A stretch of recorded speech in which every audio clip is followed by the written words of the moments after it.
অন্য একটা রিওয়ায়াতে আসছেন, যদি কোনো ব্যক্তি আল্লাহ তাআলাকে সন্তুষ্ট করার জন্য বলে সুবহানাল্লাহ, মিজানের অর্ধেক ভরে যায়। মিজানের অর্ধেক ভরে যায়। মিজানে যদি অর্ধেক আপনার সুবহানাল্লাহ দ্বারাই ভরে যায়, আর কতটুকু লাগে? বাকিটুকু আলহামদুলিল্লাহ, বাকিটুকু আলহামদুলিল্লাহ। তো ন্যাক আমাদের দরকার আছে কিনা? এই যে টাকা পয়সা, ঘর বাড়ি, কোটি কোটি টাকা, lakh lakh crore crore, billion million billion billion million টাকা, এত টাকা আপনি করবেন কি দাদু ভাই আমাকে বলেন?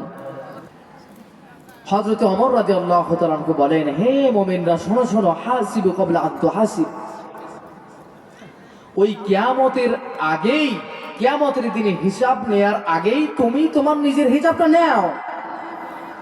নাও না। সকালে ঘুম থেকে উঠলেন, কি করলেন? খেতে চলে গেলেন, গরু ছাগলের গোবর ফেলতে ফেলতে জান শেষ, দুনিয়াবি কাজকর্মের মধ্যে লিপ্ত হয়ে জীবন শেষ। দাড়ি আগে পাকছিল না, কিছুদিন পরেই দেখা যাবে যে দাড়ি এখন পাইকা গেছে। সিগন্যাল, সময় বেশি নাই, সময় বেশি নাই। তো নেকের দরকার আছে কিনা?